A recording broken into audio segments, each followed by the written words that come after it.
ulgu kita dengan pluralisme agama.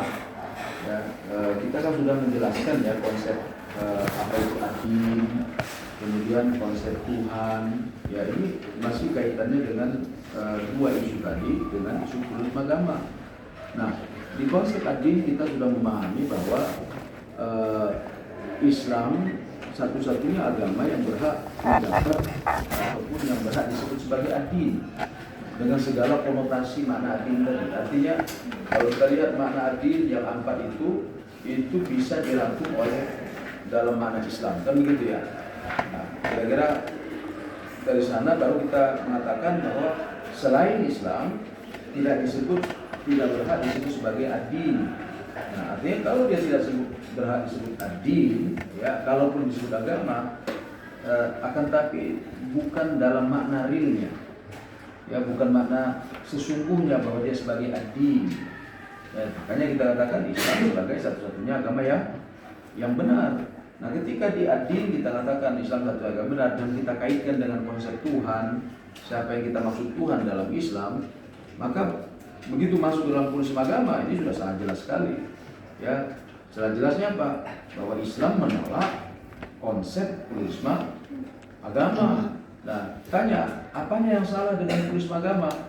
Nah, tadi kan sudah dijelaskan. Kalau ditanya orang, apa yang salah dengan pluralisme agama? Iya, nyamain agama semuanya sama. Menyetarakan tadi. Karena dia mengatakan semua agama sama-sama benar, ya, sama-sama menuju jalan Rasulullah yang menyembah Tuhan yang sama-sama masuk surga, tidak ada yang paling benar dan sebagainya tadi. Ya, paling tidak ada 4 unsur tadi. Berarti semua agama sama, kemudian menyembah Tuhan yang sama, kemudian semua masuk surga, maka tidak ada yang paling benar. Yang paling tidak 4 ini yang disebutkan tadi. Ya, jadi maka pluralisme agama ini sebetulnya ingin menyatukan semua orang dalam satu gagasan yang namanya pluralisme agama. Makanya kalau tadi dikaitkan dengan multikulturalisme, nah, makanya kadang-kadang ada orang masuk lewat multi. Kenapa? Karena istilah pluralisme agama ini sudah dianggap negatif, ya. Ya, karena tadi orang sudah tahu kalau pluralisme agama ini adalah penyamaan semua agama. Nah, multikulturalisme sebetulnya istilah sosiologis yang berarti multi itu kan artinya banyak. Ya, kultur banyak budaya. Ya.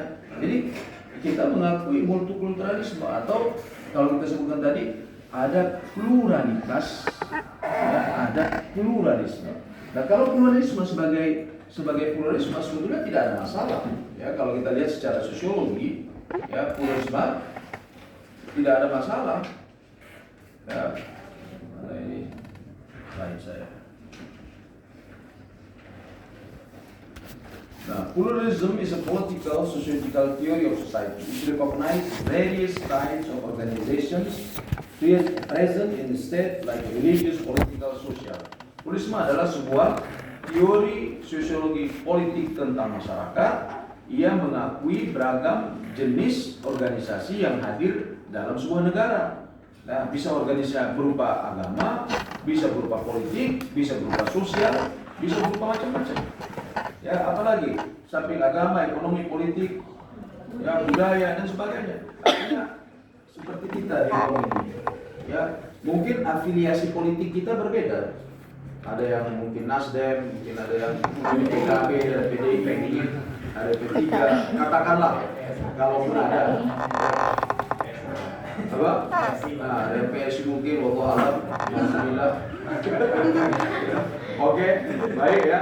Itu maksud saya beragam. Dan kita, ya tadi saya katakan beragam dan kita saling menghargai. Ya kan, saling menghargai. Terus ada religius. Saya kata tadi, religius misalnya dalam konteks Indonesia ada Muhammadiyah, ada Persis, ada NU, ada Al-Wasliyah, ada PRT, apa lagi? Apa? Ada Syiah, katakan kalaupun ada Syiah, ya Syiah misalnya, sosial misalnya, apa sosial? Ada Jawa, ada Hindu, ada Buddha, ada Jawa, ada Sunda, ada Batak, ada apa namanya, Padang, ada macam-macam semuanya itu. Recognizes berarti mengakui keberadaannya, ya kita. Nah, sementara kalau kita lihat tadi pluralisme, apa yang diinginkannya? Menyatukan. Ya kan, dia kan ingin menyatukan. Ya, jadi semua orang dianggap semua sama. Nah itu, sementara kita berbeda. Ya kan? Nah makanya tadi kalau kita lihat tadi, hampir semua agama menolak pluralisme agama. Ya, misalnya Kristen. Tadi Axelium extra nullas salus. Axelium extra nullas salus. Tidak ada keselamatan di luar gereja. Ya, begitu juga tadi Protestan mengatakan tidak ada keselamatan di luar Kristen.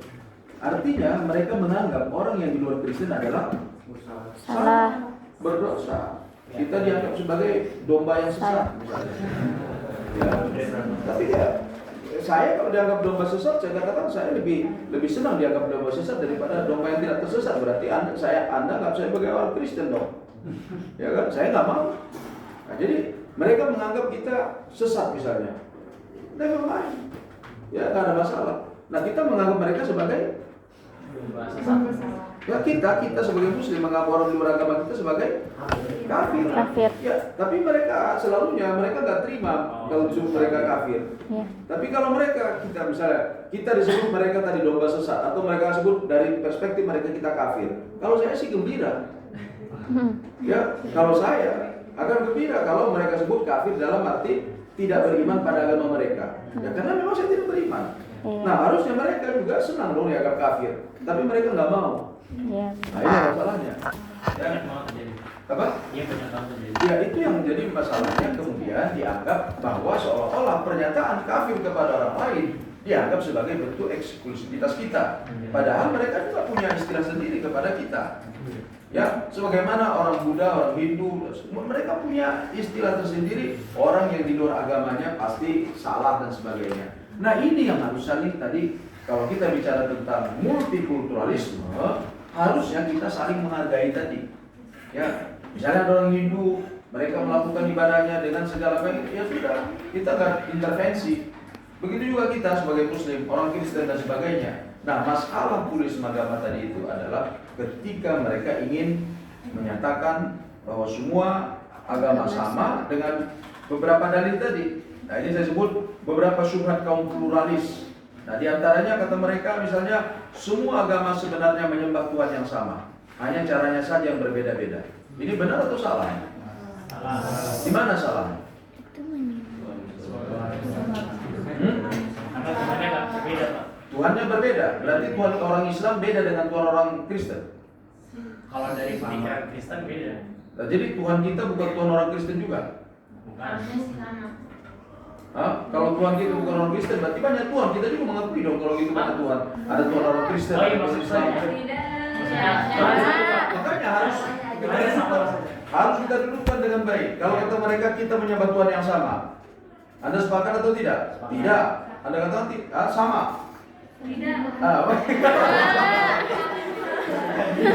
Ayo, yang mengatakan Tuhannya sama tapi tidak sepakat dalam cara. Oke, baik. Anda mengatakan Harusnya Tuhannya sama. Oke. Kalau Anda mengatakan ya seperti ini, ya katakan ini Tuhan, ya hanya caranya yang beda. Misalnya ini Kristen, ini Islam, ini Hindu, ini Buddha. Berarti sebenarnya kita menyembah Tuhan yang sama. Tunggu, Denny dulu. Berarti yang antara sama. Harusnya kita mempercayai Allah gitu. Ya sekarang gini. Makanya nanti baru yang lain ya. Kalau bedanya maksudnya tadi. Kalau kita katakan tadi Islam menyembah Tuhan yang sama, hanya tadi caranya beda. Harusnya. Maksudnya itu gimana tuh? Iya Pak, jadi kan mereka entitas Tuhan bagi mereka itu kan beda-beda Pak. Tapi hakikatnya ya Tuhan kita Allah gitu. Cuman mungkin dari mereka kan hidayahnya belum terbuka sehingga tidak mempercayai ya Allah yang satu itu. Berarti kalau dikatakan kita menyembah Tuhan yang sama, benar atau salah? Menurut saya sih benar Pak. Benar. Oke. Yang mengatakan salah.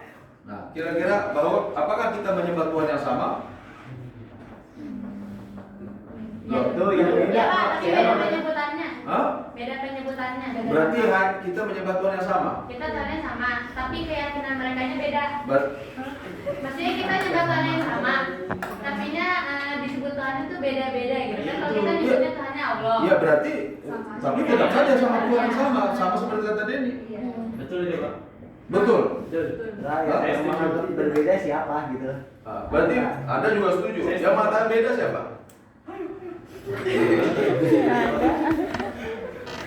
Ya baik ya, saya silakan. Disinilah saya katakan tadi kelihatannya logis, ya kelihatannya logis, tapi sungguhnya tidak. Ya, tadi kita katakan, apakah kita menyembah Tuhan yang sama? Ya tidak. Ya, kita tidak menyembah Tuhan yang sama. Kenapa? Ya, misalnya kalau ditanya, siapa yang dimaksudkan oleh Kristen itu sebagai Tuhan? Yesus. Apakah Yesus itu adalah Tuhan ini? Bukan. Kalau mereka tidak menyembah Tuhan ini loh. Ya kalau kita katakan tadi mereka sama, nah, mereka punya, ya kalau saya katakan misalnya begini, saya katakan Denny misalnya. Nah terus saya katakan, ada orang bertanya, Denny itu siapa? Denny itu orangnya kecil, misalnya, maaf ya, orangnya kecil, tingginya 150, terus badannya kurus, orangnya hitam misalnya. Nah, terus kalau saya tunjukkan, mana Denny ini? Loh, Anda mau nggak dideskripsikan yang bukan deskripsi Anda? Bukan. Tidak, berarti bukan kan? Nah, sekarang kan mereka mendeskripsikan Tuhannya apa? Sama. Kalau katakan Tuhan kita sama, sementara deskripsi mereka tentang Tuhan apa? Ada Yesus, ada ini. Apakah itu yang disebutkan ini? Tidak. Bukan. Saya bilang. Berarti mereka bukan menyembah. Berarti mereka menyembah Tuhan sama. Tadi kalau ketika saya tanyakan, kalau begitu ada Tuhan beda dong, ada Kristen, bukan Tuhan kita sekalian awam. Tuhan kita, makanya Tuhan ini Tuhan orang Kristen, Tuhan ini Tuhannya ini, semua ya. Akan tapi penjelasan mereka tentang ketika mereka menyembah Tuhan tadi, mereka tadi percaya ada Tuhan. Ya, tapi seperti saya tadi, saya percaya ada namanya Denny. Tapi deskripsi tentang Denny itu tidak persis seperti ada wujudnya. Ini palsu. Ya, seperti yang ada itu. Jadi kalau saya ada Denny ada, tapi penjelasan saya tentang Denny tidak persis seperti realitasnya. Itulah maksud saya. Berarti saya sedang bicara, nah kira-kira gini. Kata Denny ketika saya bercerita Denny itu begini. Ente cerita tentang saya itu siapa sih? Paham maksudnya? Ya. Ya, misalnya Anda cerita, ada nggak Pak Nirwan? Ada. Misalnya Denny tadi ya, saya sedih. Ada Nirwan. Terus orang bercerita tentang, saya dengar misalnya, Nirwan itu begini. Ada apa namanya ceramahnya Ustaz Abdul Somad. Ya, dia menyebut nama saya. Ya, Nirwan Sapri dia tamatan Cambridge, dia begini. Saya bilang, Ustaz Abdul Somad sedang berbohong atau sudah menceritakan Nirwan yang lain? Saya kata. Padahal maksudnya saya, tapi saya bilang kepada teman yang ngirim itu, kayaknya bukan Nirwan saya deh. Kenapa? Karena deskripsinya berbeda dengan yang saya tahu tentang saya. Kira-kira Allah juga. Ente menyembah Tuhan katanya, ada nggak? Tapi ente kok, Anda bukan menyembah yang saya. Paham maksudnya itu? Jadi kalau kita yakin Tuhan kita adalah seluruh alam. Ya dia bukan Tuhan orang Islam saja. Nah, tadi pertanyaan saya kalau begitu beda dengan Tuhannya? Tidak. Ya Tuhannya sama. Akan tapi penjelasan tadi tentang Tuhan ini yang membuat mereka sebutkan musyrik tadi karena mereka bercerita tentang zat yang tidak menjadi dirinya sendiri. Nah makanya penjelasan kita tentang Tuhan. Maka kalau kita di konsep kemarin sudah kita jelaskan, penjelasan kita tentang Tuhan itu tidak bisa kita buat-buat. Kenapa? Penjelasannya datang dari, kalau misalnya kita tanya, siapa nama Tuhan kamu? Mereka nggak tahu. Mereka siapa Tuhan? Mereka buat sendiri. Maka kalau orang Yahudi misalnya ada Yahweh, bahkan mereka menyebutnya bertukar-tukar. Ya, nggak boleh menyebut Yahweh, ini itu dan sebagainya. Itu kan dijelaskan di situ. Ya, di tulisan itu ada kan? Targenam apa namanya itu, ada pelanggaran itu. Nah, artinya, mereka ini bukan. Nah, kalau kita kata siapa Tuhanmu? Allah. Dari mana kamu tahu Tuhan namanya Allah? Allah sendiri kasih tahu. Ya, Allah yang mengatakan dirinya Allah. Innani Allah. Saya itu adalah Allah. Jadi bukan kita yang menyebutnya. Kata Allah, walillahil asmaul husna. Ya. saya punya nama baik. Siapa saja nama Allah? Itu ada Ar-Rahman, ada Ar-Rahim. Nah, itu kan sifatnya. Ini ada perbedaan. Apakah sifat itu juga nama Allah? Ya, iya, itu sifat itu namanya dia juga. Maka sebut dengan Asmaul Husna. Ya, jadi bagi kita konsep Tuhan ini, kalau disebutkan tadi semua agama sebenarnya menyembah Tuhan sama, tidak. Ya, kita katakan kenapa? Ya, sini disebutkan ala lillahi dinul khalis walladzina takhadhu min dunillahi ma na'budu illa. Lihat ini khususnya ini. Ma na'buduhum illa liqarribuna ila Allahi zulfa. Apa maksudnya? Kami tidak menyembah mereka, maksudnya berhala, ya, kecuali untuk mendekatkan diri kami pada Allah. Nah, makanya kata mereka, semua Tuhan sama, jalannya aja beda. Dan orang katakan Hindu beda, jalan beda, ini jalannya beda, ini jalan beda. Tapi intinya sama. Itu sama seperti yang diungkapkan oleh orang kafir dulu. Katanya kami sebetulnya bukan menyembah berhala. Nah, berhala ini hanya cara kami untuk sebagai perantara, kami nyembah Tuhan juga. Kata, mana mulut ilallahi, bahkan bahasanya ilallahi. Kami tidak menyembah mereka kecuali untuk mereka yang kami sembah itu mendekatkan kami kepada Allah, zulfa, supaya lebih dekat dengan Allah. Nah, zulfa itu bahasanya sendiri ya, itu qarib artinya mendekatkan, zulfa lebih dekat lagi. Nah, makanya di sini coba kita lihat. Jadi kalau ditanya mereka, illa yuqarribuna ila Allah zulfa. Qala Qatadah kanu idza qila lahum, ya, mereka orang kafir, kalau ditanya mereka, "Man rabbukum khaliqukum?" Siapa Tuhan? Siapa yang menciptakan kalian? "Wa man khalaqas samawati wal ardh?" Siapa yang menciptakan langit dan bumi? "Wa anzala minas sama'i ma'an." Dan menurunkan dari langit hujan. Kalau ditanya mereka itu, apa jawaban mereka? Allah. Qalu Allah. Jadi kalau ditanya orang kafir ketika itu, siapa menciptakan kamu, siapa menghidupkan kamu, siapa memberi kamu rezeki, siapa bisa? Mereka mengatakan Allah. Tapi tadi qalu Allah, fa yuqalu lahum ma ma'na ibadatikum al-asnam. Kalau kamu yakin Tuhan itu adalah Allah, terus apa maknanya kamu menyembah berhala ini? Nah, kan jelas kan? Tadi kan katakan yang menciptakanmu Tuhanmu, yang menurunkan air, hujan sebagainya Allah. Kalau gitu kenapa kamu menyembah berhala? Apa jawaban mereka? Qalu liyuqarribuna ila Allahi zulfa. Kami menyembah itu untuk mendekat kami ke Tuhan. Artinya mereka percaya Tuhan tadi. Tapi katanya kami sembah ini sebagai perantara untuk mendekatkan kami ke Tuhan. Zulfa wa zulfa al-qurba.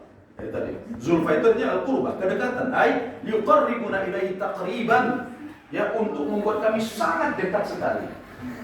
Yuqarribuna ilaihi taqriban. Jadi kalau ada nanti orang Kristen katakan, kami menyembah Yesus itu bukan menyembah dia. Kami tetap menyembah Tuhan. Itu hanya sebagai simbol saja dan sebagainya. Ya itu sama dengan ini kan? Hah?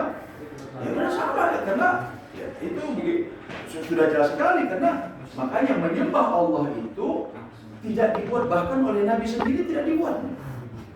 Makanya satu-satunya ibadah yang langsung berkaitan dengan Allah, dan puncak ibadah itu adalah sholat itu.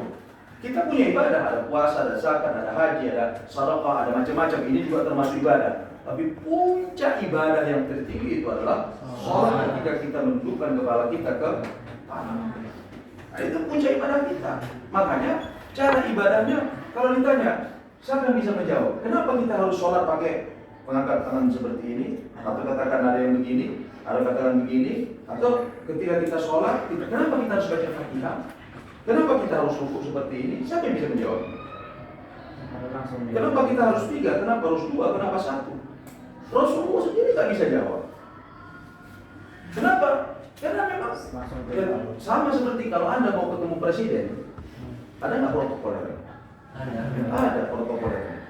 Jadi kalau ya bukan itu maksudnya, kalau kita bisa nggak sembarangan kita ketemu presiden, karena kalau kita sembarangan tadi dianggap kita tidak hormat, ya, macam-macam lah.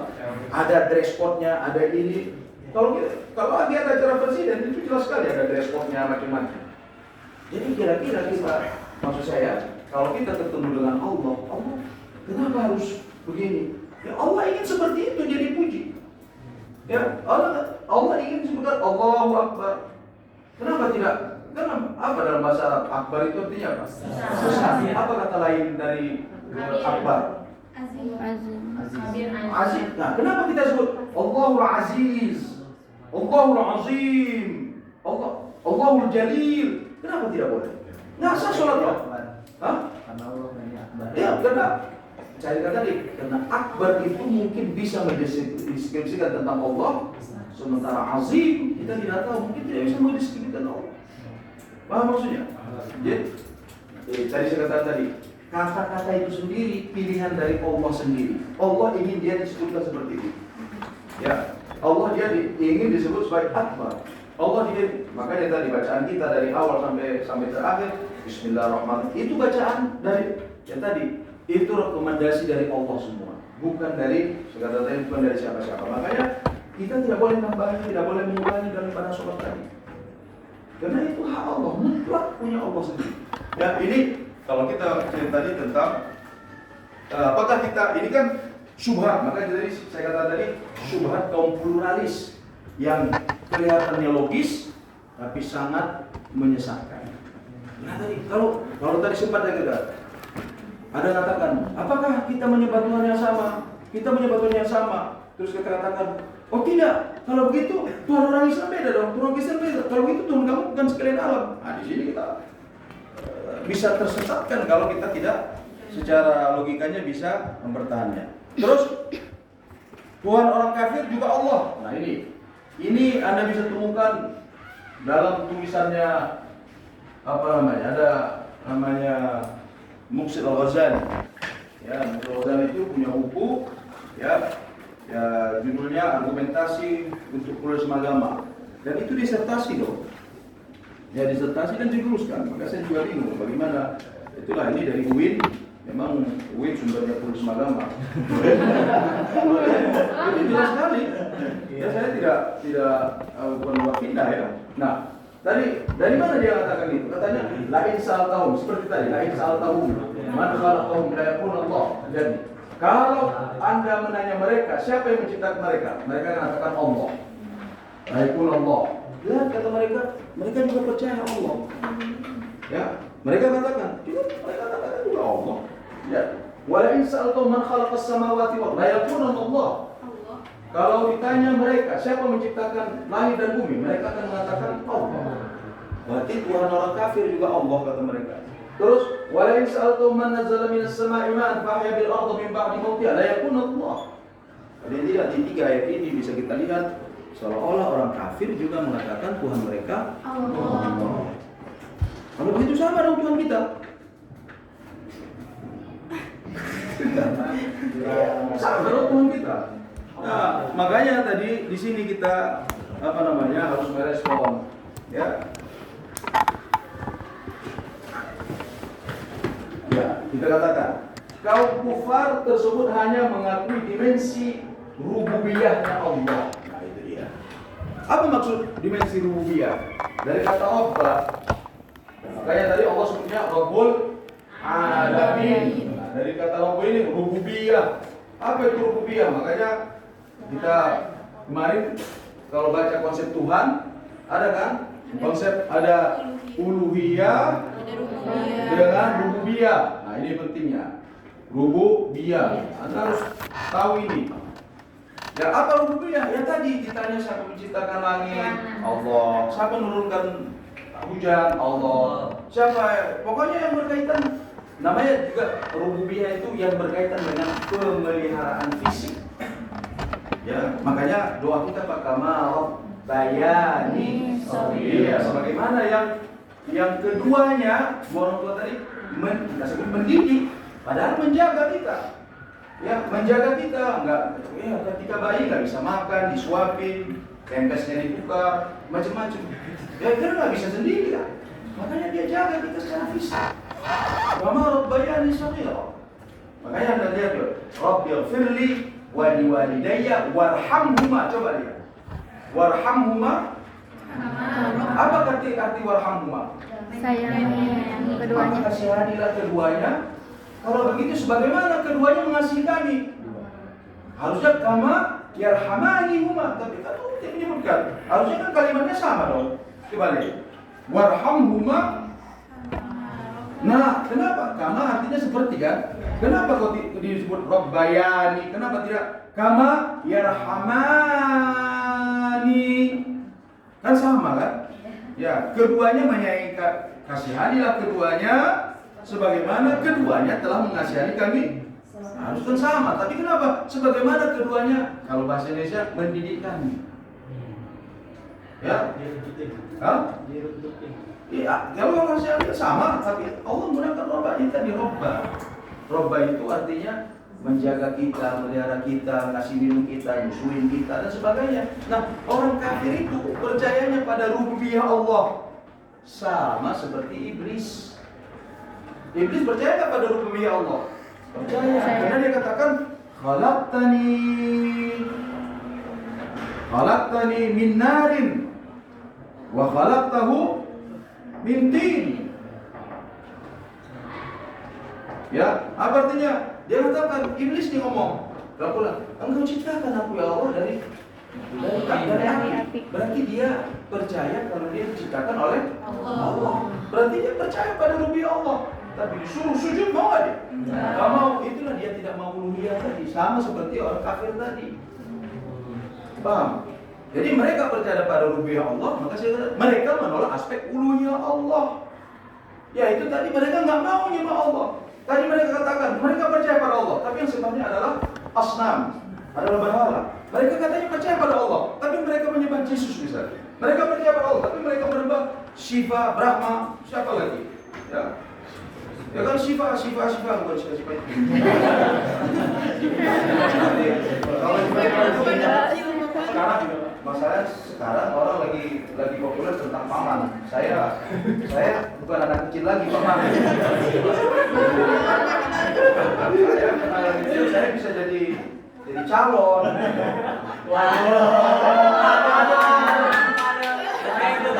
Anda kalau pikirnya harus panjang loh.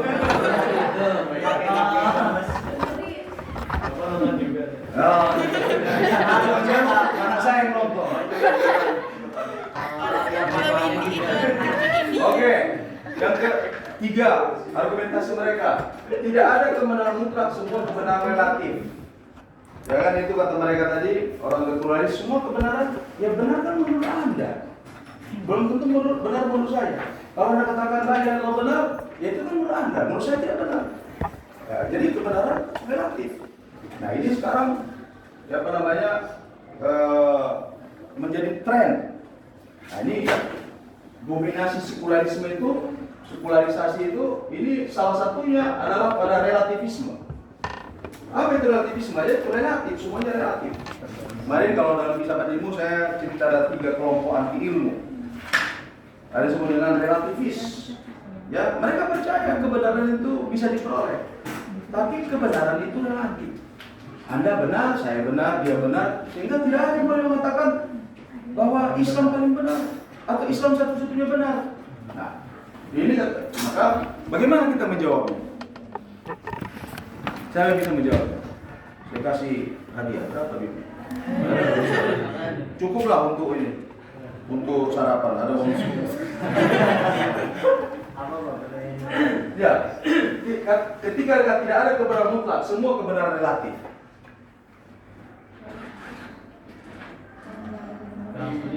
Hah?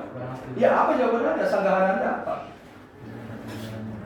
Nah kalau saya katakan, bukankah Anda katakan tiada Tuhan selain Allah? Benar? Ya kan menurut Anda. Ya saya kalau katakan itu kan menurut Anda. Kalau saya katakan tidak, gimana dong? Menurut saya tadi kan misalnya orang Kristen katakan, oh Tuhan bukan ada Tuhan lagi, ada Tuhan Yesus. Ada Tuhan Buddha, ada Buddha Maria, ada Bapa di surga, ada Putra Bapa di bumi gitu. Makanya kalian belajar studi agama-agama enggak? Belum ya, semester 5 nanti. Ya makanya belajar. Ya, supaya kita tahu juga apa sih tentang keyakinan mereka. Nah, ini penting ini. Oke, jangan jauh-jauh, ini sudah penting. Apa? Tahu nggak mana relatif? Relatif itu apa? Tergantung. Bergantung berarti. Iya. sederhananya, kalau mereka mengatakan ini, kita tanya, ini benar nggak? Belum tentu juga. Kalau belum tentu benar, berarti Apa yang dipercaya? ya, kalau sekarang ini mereka yakini sebagai sebuah kebenaran nggak ini? Bukan. Iya. Nah, Dia yakin karena relatif itu benar. iya, Dia anu. kan kata mereka tidak ada kebenaran mutlak. Semua kebenaran relatif. Ini pernyataan mereka. Dan mereka yakini dan mereka meyakini adalah benar. Ya. Berarti mereka tidak relatif dong. Oh. Oh iya. Bukan dia udah nyebutin relatif. Nah kan dia juga dia berarti dia percaya kalau ini satu-satunya benar. Berarti dia tidak relatif. Dia salah. Berarti dia mengingkari apa yang disampaikan. Dia paham nggak maksudnya? Ketika dia mengatakan tidak ada kebenaran mutlak, semua kebenaran relatif. Saya tanya, apa yang Anda sampaikan itu benar atau tidak? Pasti katanya benar. Benar. Mutlak, iya. Berarti ada dong kebenaran mutlak. Ada. Iya, karena dia sendiri mengakui kalau ada bahwa apa yang disampaikan ini adalah benar. Iya. Dia benar. Gimana? Benar nggak?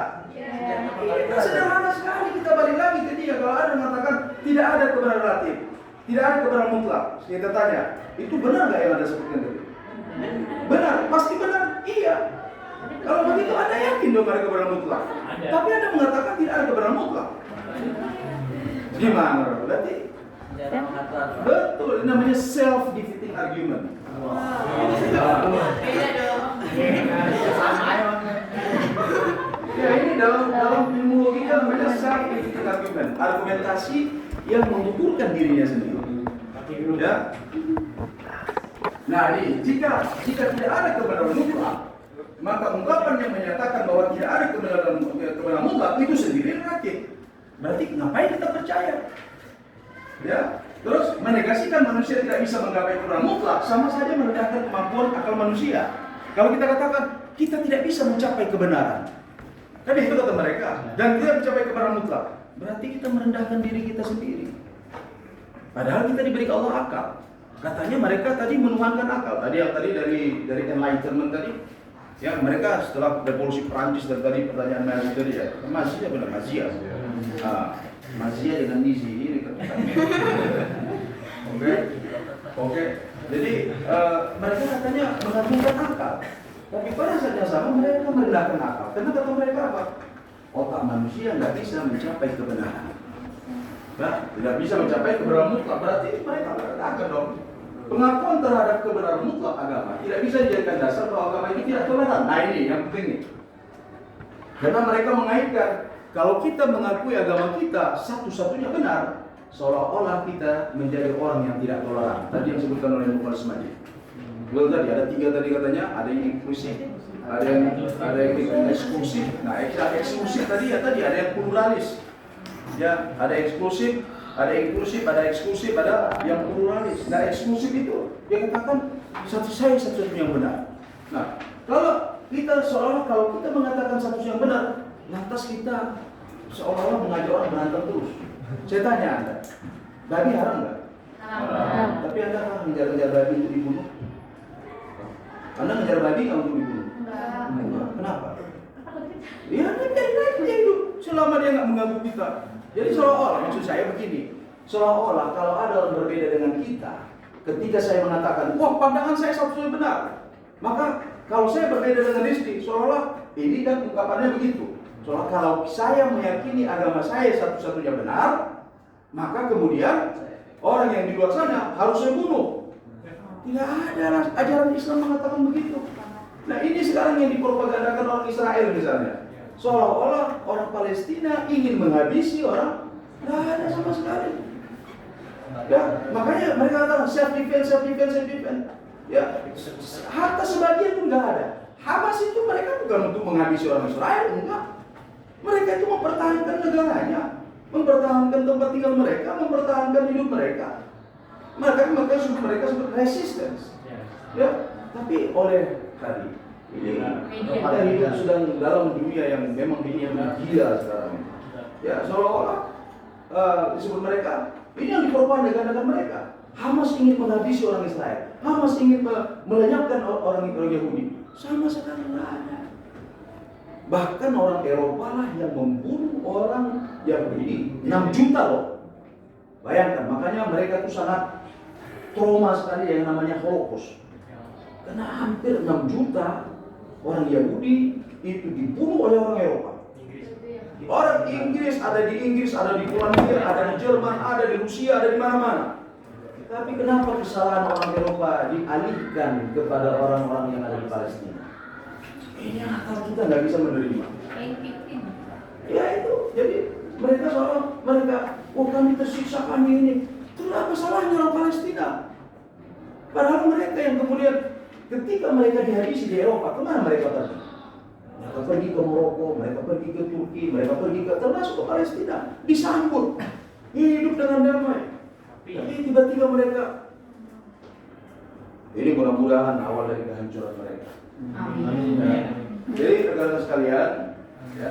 Jadi pengakuan terhadap pengakuan tidak bisa dijadikan dasar. Kan tadi makanya pembukaan tadi Anda kan juga mengatakan begitu kan, pembukaan apa tadi makalah Anda tadi. Seolah-olah pluralisme agama adalah sebuah tawaran untuk menghindari terjadinya benturan-benturan yang ada di masyarakat. Dan itu mereka sebutkan. Seolah terjadinya benturan di masyarakat di sana sini gara-gara orang mengakui kalau agama paling benar. Nah, nothing to do with that one. Ya, dulu ada konflik di mana misalnya? Ada konflik yang ada di Ambon. Ya, ada dulu di Kupang. Ada bahkan kemarin misalnya sempat diramaikan di Isu Yasmin misalnya. Isu Yasmin, Anda tahu kan Isu Yasmin? Ya, masalah masjid itu. Nah, sekarang mereka membuat masjid besar tuh. Masjid besar, gereja besar yang ada Jalan Abdullah bin Nuh itu. Nah, ketika mereka tidak diberikan izin untuk membangun gereja di Yasmin sektor 5 itu, apa gara-gara kita tidak toleran? Mereka melanggar hukum. Mereka memalsukan tanda tangan seolah-olah semua sepakat gereja didirikan. Sudah masuk mahkamah, sudah jelas. Tapi ada kelompok namanya Setara Institut dibawa di isu ke dunia internasional. Seolah orang Bogor adalah orang yang tidak toleran. Ya itu bahasanya seperti itu. Jadi kadang-kadang kita bayangkan, kita dibuat kadang-kadang mereka memprovokasi kita. Apa nggak panas coba? Ya, kalau saya katakan jiwa muda saya, masih muda belum ya. Saya itu panas saya begitu. Ya, itu makanya bulannya kan. Jadi kita panas seolah-olah kita tidak toleran. Kurang toleran apa yang mengandung? Andaikan kita tidak toleran di negara itu, umat Islam nggak toleran, saya nggak yakin orang-orang kafir itu jadi orang kaya semua. Anda lihat orang terkaya di Indonesia itu bukan orang Muslim. Ya, 10 terkaya Indonesia itu pemilik Indomaret yang Anda suka masuk ke sana, pemilik Alfamaret, ya, itu Anda yang suka masuk ke McD, orang kaya itu yang suka merokok itu ngayain mereka. Karena yang punya pabrik rokok kan mereka. Nah, kalau kita katakan orang Islam tidak toleran, nggak mungkin mereka jadi orang kaya. Coba cari di mana orang Muslim ada yang terkaya di mayoritas non Muslim. Tadi saya katakan, coba Anda lihat terjadi Muslim di Rohingya. Kalau kita bicara toleransi, coba sebutkan di mana pernah ada orang minoritas mereka hidupnya itu dalam ketersiksaan. Nyaris tidak ada. Tapi umat Islam hidup di kalangan minoritas selalu tersiksa. Ada nggak teman-teman dari Indonesia Timur? Coba Anda ke sana, Indonesia Timur, Anda sedikit mungkin ke daerah Kupang, daerah NTT, yang mayoritas sana. Apa mudah orang Islam hidup di sana?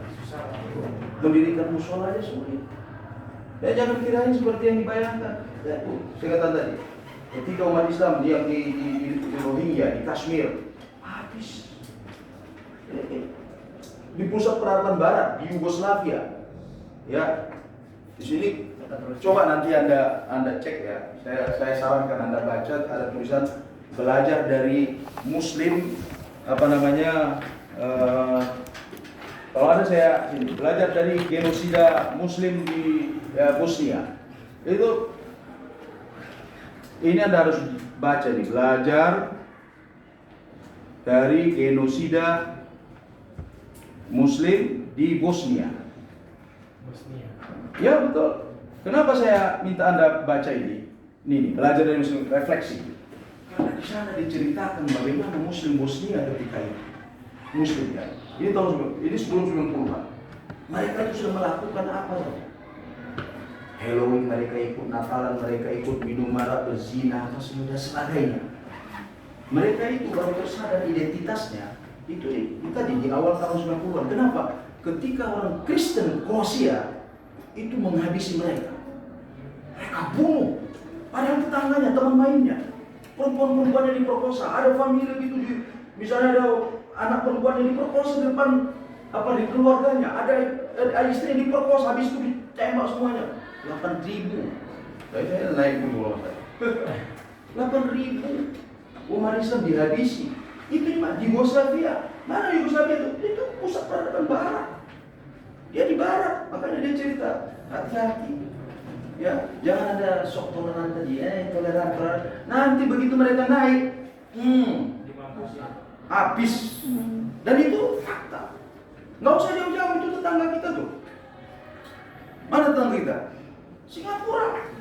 Itu pusat pemerintah itu dulu punya orang Melayu. Habis sekarang Cina, mana Melayunya? Ngapain mereka habis ngapa-ngapain? Jadi ini bukan dongeng. Ya, ini bukan dongeng seolah kita ditakut-takutin. No. Ini real. Ini nyata. Bukan tadi saya katakan Bosnia begitu, itu Rohingya. Orang Rohingya itu adalah orang Muslim yang sudah mungkin ribuan tahun ada di sana, ratusan tahun. Termasuk seperti orang Palestina tadi. Ya, yang di India lain lagi. Jadi lihat, kalau kita lihat umat Islam di pelosok dunia, kita ke Cina, Uyghur, itu masih mereka disiksa. Di Uyghur, tadi di Bosnia, sekarang di Palestina, kita masuk ke cerita toleransi apa? Tapi mereka mau keluar toleransi, hak asasi manusia, anak-anak mati, bayi mati, dan kita semuanya jadi penonton. Anda jadi penonton, Anda aja. Ini catatan sejarah yang paling menyedihkan dalam hidup kita. Jadi kita hanya bisa menjadi penonton dan anak-anak yang mati ditonton, perempuan, orang tua, dan kita hanya bisa nangis. Kita hanya bisa apa? Kita hanya bisa melihat saja. Paling doa, paling demonstrasi. Sementara Barat coba, mereka kirim senjata, mereka kirim pasukannya. Itu orang-orang Arab itu ngapain mereka? Kalau itu makanya saya betul-betul ini peristiwa yang sangat memalukan dan menyedihkan bagi kita umat Islam, karena kita tidak bisa melakukan apa-apa ketika saudara kita di depan mata kita. Mereka berjatuhan, rumahnya dibom, anak-anak mati, orang tua terpaksa menggendong mayat-mayat bayinya.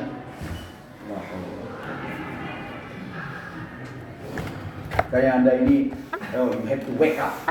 Anda harus jadi pemimpin. Anda harus jadi pemimpin. Karena umat sedang menangis, mencari siapa kepada yang kami akan meletakkan harapan pada Anda. Anda 10 tahun lagi akan jadi pemimpin. Kalau saya 10 tahun lagi mungkin nggak tahu, saya sudah di tangan sana. Tapi Anda masih punya harapan. Karena ketika Anda nanti jadi pemimpin, saya katakan tadi, komitmen keislaman Anda jangan pernah hilang. Jadi apapun Anda, ya, jadi apapun Anda itu lihat tuh KFC dan sebagainya. Itu bukan siapa-siapa, tapi mereka hasilnya mereka berikan ke sana. Kemarin di Harvard, universitas yang terkenal, itu karena sikap dari universitasnya tidak jelas dari sikap apakah mengecam apa yang dilakukan Hamas atau tidak. Itu ada donatur Yahudi katanya, kalau begini sikap Harvard, saya keluar dari donatur Harvard. Keberpihakan mereka terhadap Yahudi luar biasa. Kita keberpihakan kita pada Islam kadang-kadang malu. Nanti dituduh kita tidak toleran, dituduh nanti kita eksklusif. Mereka nggak peduli ketika mereka berkuasa. Mereka lakukan apa yang menguntungkan mereka. Ketika Ahok berkuasa di Jakarta, berapa banyak kepala sekolah Kristen yang diangkat? Anda tahu itu? Iya, mereka berpihak. Tapi kita kadang-kadang malu-malu untuk berpihak. Ini cerita panik. Oke, rekan-rekan sekalian, mudah-mudahan Anda bisa mendapat manfaatnya. Ya, silakan baca tulisan itu. Ya, insya Allah